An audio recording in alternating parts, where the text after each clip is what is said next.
Hi! In front of me is Motorola Moto G51, and today I would like to show you how you can download and apply animated live wallpaper called Magic Fluids. First of all, go into Play Store, tap on the search bar and type in Magic Fluids. Then you need to download this free app from this developer and click on Open.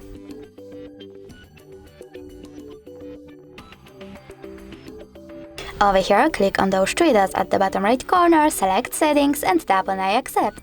Finally, adjust your wallpaper however you wish to, and when you're ready, click at the top right corner. Now, bottom right one again, but this time select Set as Live Wallpaper, tap on Set Wallpaper and pick one of those options. I want to apply mine to home screen only, so I have to tap on it and go back. As you can see, my wallpaper was successfully applied.